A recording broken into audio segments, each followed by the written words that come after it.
그러므로 누구든지 나의 이 말을 듣고 행하는 자는 그 집을 반석 위에 지은 지혜로운 사람 같으리니 비가 내리고 창수가 나고 바람이 불어 그 집에 부딪히되 무너지지 아니하나니 이는 주추를 반석 위에 놓은 까닭이요 나의 이 말을 듣고 행하지 아니하는 자는 그 집을 모래 위에 지은 어리석은 사람 같으리니 비가 내리고 창수가 나고 바람이 불어 그 집에 부딪힘에 무너져 그 무너짐이 심하니라. 아멘. 사망률이 가장 낮은 교통수단이 여러분 뭔지 아십니까? 교통수단이라 그러면 도보, 자전거, 자동차, 오토바이, 버스, 기차, 그 다음에 비행기 이런 건데 사망률이 제일 낮은 교통수단이 뭘 것 같으세요? 예, 비행기입니다. 비행기예요. 걸어 다니다가 죽을 확률보다도 비행기 타고 죽을 확률이 더 낮다고 그래요.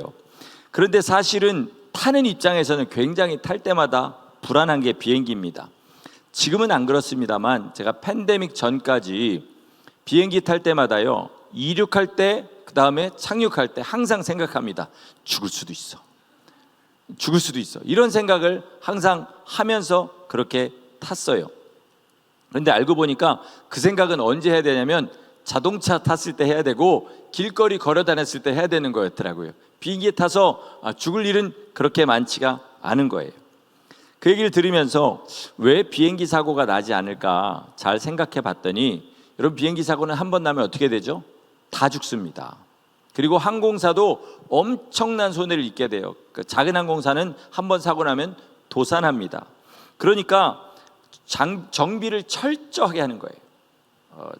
한 번 착륙했다 뜨기 전에마다 철저하게 하는데 정비할 때 어떻게 하냐면 그 항공사에 만든 회사에서 내준 매뉴얼대로 합니다. 왜냐하면 항공기마다 조금씩 다를 거 아니에요. 그래서 그거대로 정비를 하게 되는 거죠. 다시 말해서 항공기 제조사에서 하라고 하는 대로 정비를 하는 거예요.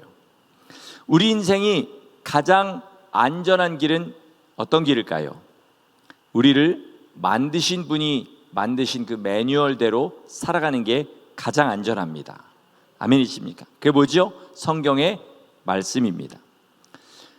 이렇게 보면 열심을 내는 성도님들도요 그때 띠이 달라요. 그러니까 언제는 막 기도를 강조하고 언제는 막 전도하다가 언제는 막 예배 열심히 나와야 된다 그러고 하다가 이렇게 가다 보면 그걸 사이클대로 돌아가는 걸 볼 수 있습니다. 그런데 지나고 보면 하나님께서 보장하시는 길이 있어요. 그게 뭐죠? 말씀대로 주님을 따라가는 겁니다.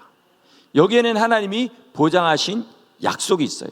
그냥 있는 그대로 믿고 있는 그대로 순종하는 거, 이게 가장 안전한 생활인 줄 믿습니다. 점점 설교가 어려워져요. 왜 이렇게 설교하기가 힘든지 모르겠습니다. 너무 세면 매운 거 드신 사람 같은 얼굴이 되고요, 너무 순하면 오늘 설교가 너무 싱겁다 이런 거죠. 그러니까 사람들의 마음을 찌르기도 하고 위로해 주기도 하면서 재미도 있고 인생도 변하는 그런 설교를 해야 되는 거예요.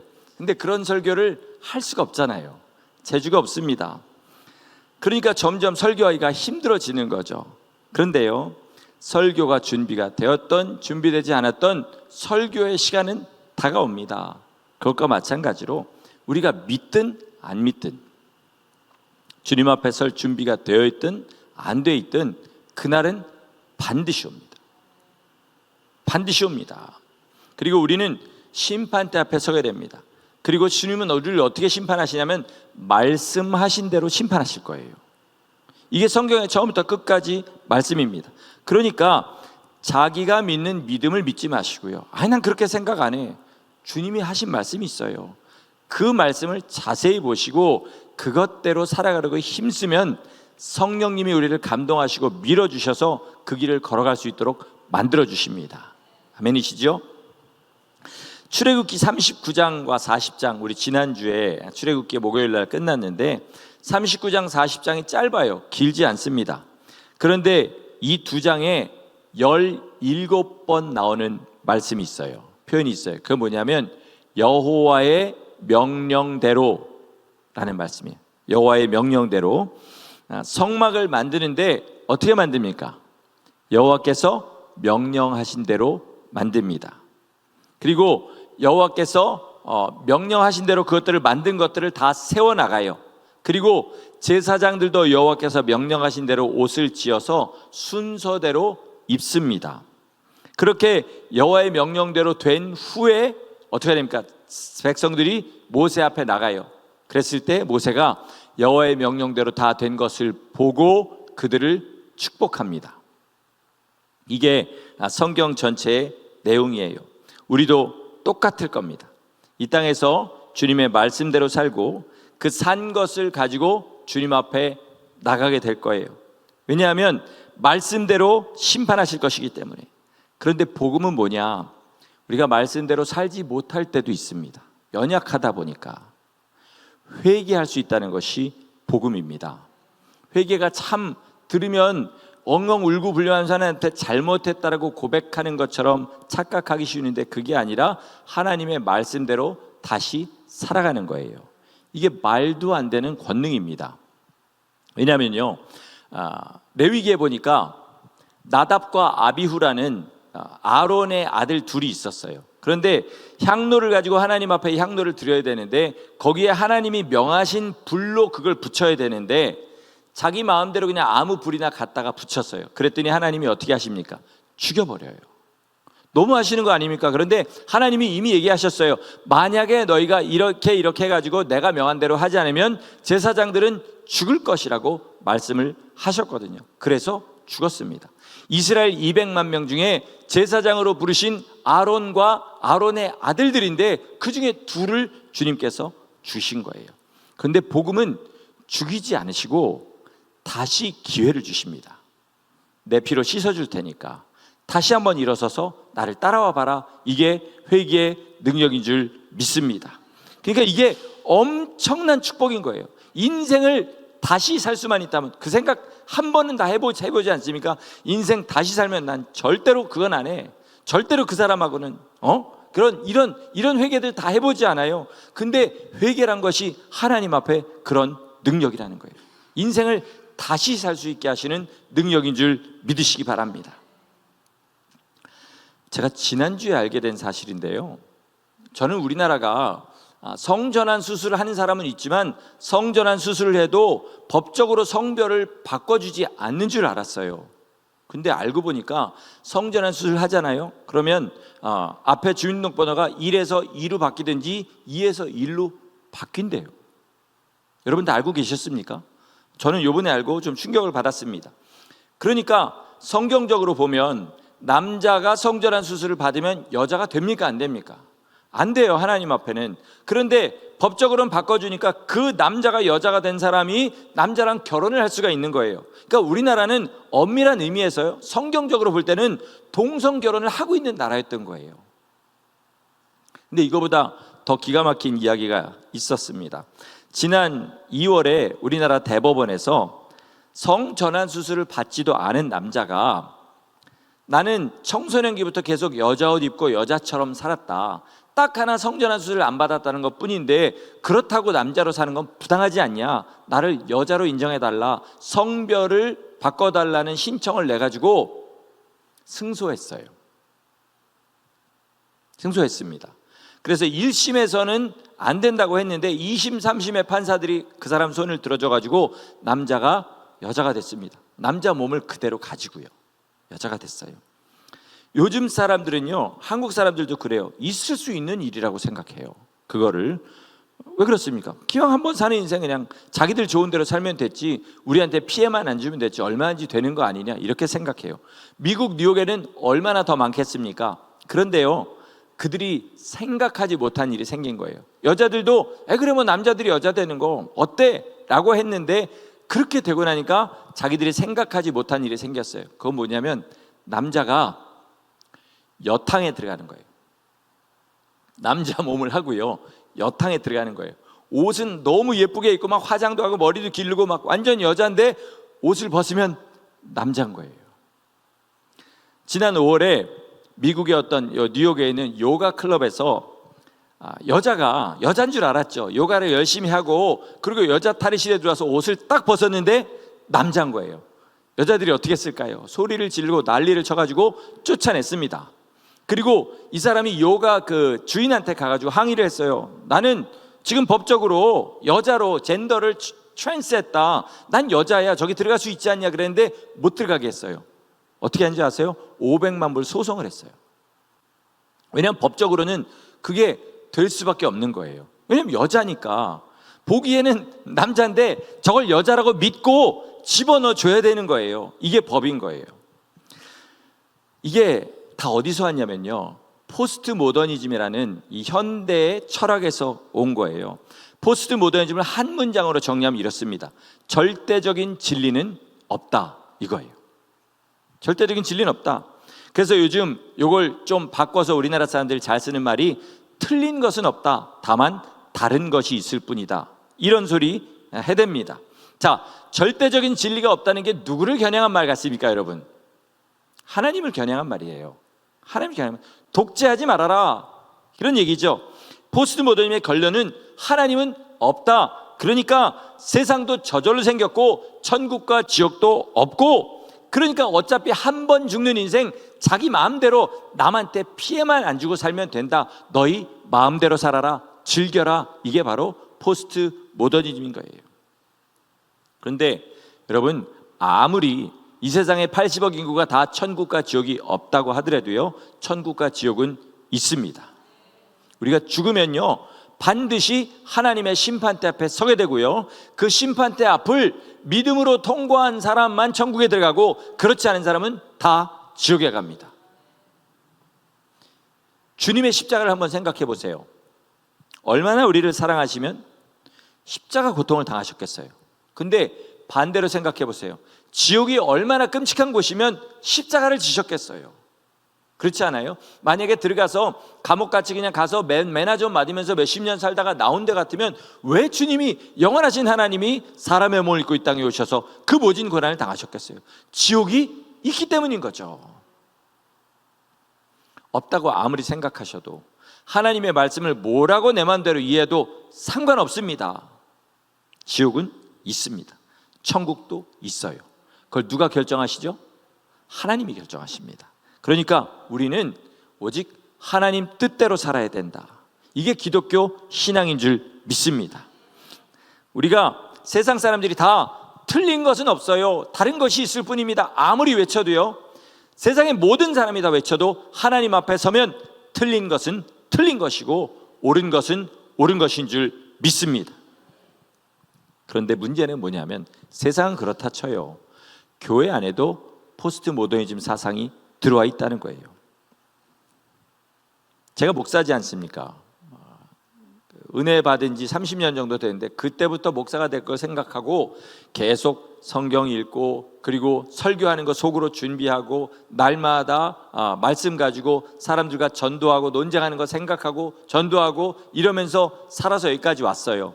그런데요, 만약에 교회를 처음 온 사람이, 또는 예수 믿은 지 얼마 안 되는 사람이 나는 그렇게 생각하지 않아요 그러잖아요. 그럼 거기다 대고 복음을 막 강력하게 전하면요, 저는 어떤 사람이 되면 율법적인 사람이 되고요, 융통성이 없는 사람이 되고, 그리고 승질이 더러운 사람이 됩니다. 이게 지금 포스트 모더니즘 사상이에요. 여러분, 성경 읽을 때마다 기억하셔야 되는 게 있어요. 뭐냐면요, 내가 원하는 결론을 도출하지 마시고요, 하나님이 지금 무슨 말씀을 하고 계신지 잘 보셔야 돼요. 예를 들어서 제가 성도님들 가정에 이렇게 가가지고 이렇게 얘기합니다. 제가 지금 몸에 요즘 좀 두드러기가 나거든요. 그래서 두드러기가 나서 음식을 못 먹습니다. 물 한 잔만 주세요. 그러면요, 물 한 잔만 줘야 돼요. 그렇죠? 그런데 목사님이 지금 배고픈데 괜히 우리가 부담스러울까 봐 그러는구나. 그리고 혼자 속으로 생각하고 음식을 잔뜩 차려서 준다고 해보겠습니다. 배고픕니다, 제가 지금 사실 좀. 근데 하여튼 그런다고 해보겠어요. 그러면 안 되죠. 해달라는 대로 해야 되는 거죠. 그렇죠? 그러니까 우리는 어떻게 살아야 되냐면, 하나님이 하시는 말씀을 딱 듣고요, 무슨 말씀을 하시는지를 생각해야 돼요. 그런데 각자 나름대로 생각하고 내가 이해하는 대로 나를 인정해줘. 이게 뭐냐면 포스트 모더니즘 사상입니다. 우리가 주님의 말씀을 다르게 해석한다고 해서 그 주님의 뜻을 바꾼 일은 절대로 없습니다. 근데 여러분, 지금 교회가 나서서 지옥은 없다고 이야기하고 있어요. 많은 교회들이 지옥 없다고 그럽니다. 천국만 있대요. 아니, 천국은 하나님 말씀대로 있는데 왜 지옥은 주님이 말씀하셨는데도 없다고 하는지 이해가 가십니까? 근데 그렇대요. 왜 그러냐면 하나님의 십자가 사랑을 생각하면 도저히 지옥이라는 건 있을 수가 없대요. 이런 말도 안 되는 생각들을 하고 있다는 거죠. 진리는요, 변하지 않습니다. 절대로 변하지 않아요. 그래서 우리가 진리에 기대서 살 수 있는 겁니다. 그래서 진리에 기대서 우리의 삶을 바꾸는 걸 뭐라 그러면 회개라고 해요. 회개라고 합니다. 제가 2019년도로 기억합니다. 뉴욕에, 좀 먼 뉴욕에서 와서 수요일 날 무슨 성가대 헌신 예배를 하는데 설교를 해달라고 그래가지고 그 교회에 가서 설교를 했습니다. 제가 여기서는, 우리 교회에서는 하고 싶은 말을 다 못해요. 왜 그러냐면 너무 서로 잘 알잖아요. 그래서 분명히 성경의 말씀을 전하려고 함에도 불구하고 이 말 들으면 상처받을 사람이 생각이 나는 거예요. 그래서 저는 그 분의 상처를 줄 마음으로 그 말씀을 생각한 게 아니라 할지라도 못해요. 근데 그 교회에 갔을 때는 아는 사람이 아무도 없지 않습니까? 저를 부르신 사람도요, 저를 모르고 그저 우리 교회가 박보영 목사님하고 그냥 관계가 있다는 거 하나로 저를 불렀어요. 그래서 갔습니다. 그날은 진짜 칼을 갈고 가가지고 막 휘둘렀어요. 그냥 하고 싶은 얘기 다 했습니다. 이거 혹시 방송됩니까? 안 된대요. 그러니까 우리 교회 사람들 얘기도 다 했어요. 막 누구라고 얘기는 안 하고 그냥 우리 교회 사람들한테 하고 싶은 얘기를 막 거기 가서 막 했습니다. 속이 막 시원하고 좋았어요. 그런데 다 똑같지 않습니까? 사람이. 그 말에 해당되는 사람이 있었던 거예요. 당연히 있죠. 그 중에 그 말에 상처받은 사람이 다음날 제 전화번호를 어떻게 알았는지 전화번호를 받아가지고 전화를 했어요. 아주 정중하게, 목사님, 저는 어제 그 교회에 누구누구 권사, 이름도 안 밝히시더라고요. 그냥 성도입니다. 어제 목사님이 한 얘기를 들어보니까 그럼 우리가 행위로 구원을 받아야 된다는 얘기 같은데 그건 틀린 거 아닙니까? 이렇게 얘기해서 제가 잘 설명해 드렸어요. 행위 구원이라는 얘기가 아니라 진짜 예수님을 믿는 사람은 삶이 그렇게 변할 수밖에 없다라는 말을 한 겁니다. 한참 이야기했는데 인정하지 않고 그냥 그분이 끊으셨습니다. 자, 이분이 왜 전화를 하셨을까요? 왜 전화하셨을까요? 자기 얘기니까 한 거예요. 남 얘기면 대신 전화 안 합니다. 내 얘기니까 한 거예요. 그리고 그게 마음에 찔리니까 한 거죠. 제가 왜 우리 교회에서는 그 말을 못 한다고요? 자기 얘기면 시험이 들 수 있는 거예요. 왜? 서로 아는 사이니까. 목사님이 지금 나를 치는구나 이렇게 생각해요. 그런데 여러분, 저 새가슴입니다. 성도들을 치려고 뻔히 누구 얘기인지 아는 얘기 절대 못해요. 그냥 말씀을 놓고 하다 보니까 나중에 전하고 나니까 이거 어떤 사람이 들었으면 시험 들었겠네 이런 생각이 나중에 들 때가 가끔은 있어요. 그런데 우리가 진짜 성도라면 설교자가 나를 치네 안 치네 이걸 생각하기 전에 저게 하나님의 말씀인지 아닌지를 생각하여 맞는 거 아닙니까? 그렇죠? 그리고 그게 내 얘기면 뭐 해야 되죠? 고쳐야 되는 거죠. 회개해야 되는 겁니다. 그래야 우리가 천국 백성인 것입니다. 그런데 자기 이야기일수록 회개는 하기가 어렵고 시험에 많이 드는 것이 우리의 현실이에요. 그래서 한번 생각해 보세요. 우리 중에 문제 없는 사람 아무도 없습니다. 그 문제를 그래도 비교적 가장 객관적인 시각으로 볼 수 있는 사람이 목회자예요. 근데 1대1로 얘기 못 해줍니다. 해주면 시험 들어요. 앞에서 설교할 때 너무 대놓고 얘기하면 안 돼요. 들으면 또 시험 들어요. 그러면 여러분 한번 생각해 보세요. 주님 앞에 설 때까지 내가 나의 문제를 깨닫고 주님 앞에 정결하게 설 수 있는 가능성이 얼마나 되겠습니까? 한번 생각해 보세요. 그래서 부담스러워도 최대한 수위를 지켜가면서 이렇게 부담스러운 설교를 하는 겁니다. 그러니까 이해하시고 진짜 천국과 지옥이 있다면 그 얘기만 해야 되는 게 맞지 않습니까? 그렇죠? 2019년 말에 코로나 바이러스가 시작했어요. 그래서 그때부터 바이러스 그 면역 뭐라 그러죠? 백신을 만들기 시작했어요. 그 사람들은 날마다 만나면 뭐만 얘기해요? 어떻게 하면 이걸 맞고 코로나가 걸리지 않을까, 이것만 날마다 연구하는 거죠. 목적이 분명한 거예요. 여러분 여기 왜 모이셨습니까? 왜 이 자리에 지금 앉아 계세요? 천국 가려고 이 자리에 앉아 있는 겁니다. 지옥 가지 않으려고 주님 믿는 거고요. 그리고 우리가 주님 나라에 가서 영원한 주님의 영광에 동참하려고 지금 이 자리에 앉아 있는 거예요. 그러면 여기서 천국 가는 얘기, 지옥 가지 않는 얘기만 나와야 될 줄 믿습니다. 어떤 동성연애자였던 사람이 자기가 사역자가 되는 그 과정을 간증하는 이야기를 들었어요. 이 사람은 그냥 어릴 때부터 그냥 남자 여자가 뭔지를 알 때부터 남자를 좋아했대요. 그리고 계속 그냥 그 삶을 살았는데 가정 환경이 너무 지옥 같은 거예요. 엄마 아빠가 자기를 다 버리고 할머니 할아버지 손에서 그렇게 자라게 됐답니다. 그래서 너무 지옥 같은 삶이라 힘들어서 천국 가고 싶어서 교회를 나오기 시작했대요. 20살이 될 때까지, 중학교 때부터 교회를 다녔는데 20살이 될 때까지 아는 성경 구절은 딱 하나, 요한복음 3장 16절, 이거밖에 몰랐답니다. 그리고 이제 교회를 다니는데 20살이 되었을 때 교회에서 수련회를 갔는데 수련회에 온 강사가 회개를 전한 거예요. 그리고 이런 죄를 회개해야 됩니다. 그리고 왜 이제 저기 뭐 고린도서나 로마서 같은 데 나와 있는 그 죄들 있잖아요. 이것들을 그냥 쫙 순서대로 이것이 죄입니다, 이것이 죄입니다 이렇게 쭉 읽어준 게 다예요. 근데 그 마지막에 동성연애도 죄입니다 이렇게 얘기한 거예요. 동성연애 안 됩니다, 이게 설교의 제목이 아니라 회개하자, 그리고 맨 마지막에 죄 중에 하나로 얘기한 게 동성연애도 죄입니다 이걸 한 거예요. 그런데 그 말을 처음 들었어요. 엄청난 충격을 받았습니다. 하나님 앞에 동성연애가 죄구나 라는 충격을 받았어요. 그 다음에 이 사람이 그 충격을 받은 다음에 어떤 행동을 취한지 아십니까? 교회를 떠났어요. 교회를 떠났어요. 이 사람은 말씀을 믿었기 때문에 교회를 떠난 거예요. 지옥 어차피 뻔히 갈 건데 난 동성연애는 도저히 포기를 못하겠어. 그래서 교회를 떠나버렸다는 거죠. 감사하게도 그렇게 교회를 떠나고 나니까 그 다음부터요 뭘 해도 사는 게 사는 것 같지 않더랍니다. 잠시 쾌락은 누리는데 나 어차피 지옥 갈 건데 이게 무슨 의미가 있어. 날마다 그 생각에 사로잡혀서 살다가 어느 날 자기 방에서 혼자 기도를 하다가 주님을 영접하게 된 거예요. 어떻게 영접했냐? 그전에는 빨리 죽어서 천국 가고 싶었대요.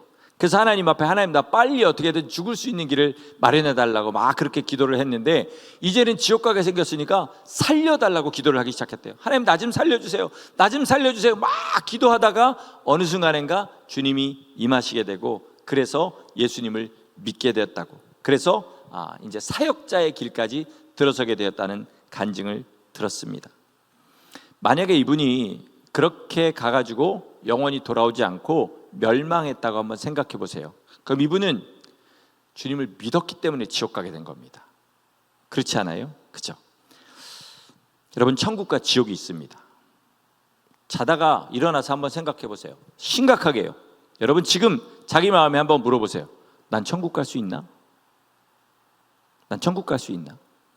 분명히 이 중에는 천국과 지옥 믿지 않는 분들도 있을 거예요. 자, 그러면 안 믿는다고 생각하고 만약에 지금 저 설교자가 앞에서 하는 저 말대로 천국과 지옥이 있으면 난 천국 갈 수 있나? 이렇게 한번 생각해 보세요. 진짜로 심각하게 해요. 천국과 지옥이 있다는 건 하나님이 살아계시다는 거죠. 하나님이 살아계시다는 것은 성경의 말씀이 진리라는 거죠. 그러면 그 진리를 따라서 나를 바라볼 때에 나 천국 갈 수 있냐? 보라는 거예요. 여러분 제가 육군사관학교 갈 수 있을까요? 못 갈까요? 못 갑니다. 일단 나이 제한에 걸려요. 20대로 돌아가도 눈이 너무 나빠서 못 가요. 충치가 여러 개 있어서 못 가요. 절대로 못 갑니다. 어떻게 알아요? 육군사관학교 신입생 모집 요강에 있습니다. 물론 공부도 육군사관에 갈 만큼 못했습니다. 못 갑니다. 근데 왜 천국은 하나님 살아계시고 성경 말씀이 진리고 다 믿는데 그것대로 살지 않아도 갈 수가 있습니까? 말이 안 되는 거 아니에요? 그래서 여러분 성경은요 알기는 굉장히 쉬워요. 딱딱합니다. 성경의 말씀이 딱딱해요. 그러나 알기는, 이해하기는 너무나 쉬워요. 근데 살기가 어렵습니다. 이게 문제예요. 자, 마태복음 5장에 누가 내 오른뺨을 치거든 왼뺨도 돌려대라. 여러분 이 말이 힘듭니까? 이해하기에? 전혀 힘들지 않아요. 그런데 살기가 힘들어요. 그래서 사람들은 어떻게 하냐면 내가 이 말에 숨겨진 비밀을 모른다고 생각해요. 아니 뭐가 그렇게 어려워요? 누가 네 오른뺨을 때리면 왼뺨을 돌려대라. 근데 저 사람이 내 왼뺨을 먼저 때렸어요. 그럼 난 어떻게 해야 될까요? 이런 질문을 하는 사람이 없을 거라는 거죠. 그렇지 않습니까? 이야기는 너무 쉬워요. 근데 살기가 어렵습니다. 제가 하나님의 마음을 가지고 여러분에게 말씀드립니다. 우리 세상적으로 보면요, 이 중에 그렇게 세상에 큰 대접받을 만한 위치에 있는 사람이 거의 없습니다. 그렇죠? 그냥 평범한 일 해가면서 권력 있는 사람, 돈 있는 사람을 보면 무시할 만한 그런 사람들이 훨씬 더 많아요. 근데 하나님의 입장에서 보면요, 우리 각 사람 한 사람 한 사람이 천하보다 귀합니다. 우주보다 귀해요. 왜 그러냐면 우주는 없어질 거예요. 근데 우리는 주님을 믿고 주님의 손잡고 끝까지 걸어가면 영원히 그 나라에서 주님과 사랑하면서 살 수 있는 그런 존재인 거예요. 그러니까 우리는 하나님 앞에 우주보다 귀하다는 사실을 믿으시기 바랍니다. 그래서 성경은 우리를 뭐라 그러냐? 내 자녀다, 왕 같은 제사장이다, 나의 신부다, 이렇게 얘기하는 거예요. 근데 무조건 내가 그 사람이라고 생각하지 마세요. 누가 그러냐면 주님 뜻대로 사는 사람이 그렇다는 거예요. 예수님 믿고 예수님 뜻대로 살려고 온 힘을 다하는 사람, 물론 연약합니다. 그러니까 죄를 또 짓게 돼요. 그러나 그럴 때 예수님의 피를 의지하고 주님 앞에 다시 나가면 다시 씻으시고 다시 자녀 삼아주시고 다시 예수님의 신부 될 수 있는 길을 열어주십니다. 여러분, 세상에 이런 게 어디 있습니까? 어떤 사람과의 관계가 이렇게 다시 세워질 수가 있어요? 안 세워집니다. 그러나 우리 주님은 그렇게 하시겠다는 거예요. 이것을 위해서 주님께서 십자가에 죽으셨고요, 우리가 미련하니까 주님의 말씀을 다시 생각나게 하시고 인도하시려고 성령님이 우리 안에 오셨습니다. 그리고 세상에 먹고 살 거 걱정할 게 뻔하니까 너희 기도하지 않아도 내가 이 모든 것들을 너에게 더하겠다. 못하면 먼저 그 나라와 그 의를 구하면, 그것만 구하면서 살아라. 그럼 내가 너희 먹고 살 거 다 책임지겠다. 아멘이십니까? 이 믿음이 분명히 있으면요, 그러면 우리는 세상에서 더 이상 필요한 게 별로 없습니다. 내일이 이제 레이버데이거든요. 그러니까 사람들이 목요일부터 이제 휴가 내 가지고 목금 토 일 월 하든지, 아니면 수요일부터 휴가 낸 사람은 5박 6일 목금 토 일 월화 이런 식으로 해 가지고 여행을 가요. 제가 가족하고 마지막으로 여행을 가본 게 5박 6일짜리였던 걸로 기억을 하고 있습니다. 미국 갖고 여행을 뭐 다 해서 한 3번 4번 해본 것 같은데, 가면 언제나 똑같습니다. 하루씩 없어지는 거예요. 처음 가가지고 5박 6일이면 이제 5밤이나 자면서 놀 수 있다, 이런 생각으로 가는데 하루씩 없어져요. 그리고 그날은 반드시 오더라고요. 돌아온 날이 옵니다. 집에 돌아오잖아요. 너무 피곤해요. 신나게 놀고 왔는데 왜 이렇게 피곤한지 모르겠어요. 그리고 일하러 가려면 힘들지요.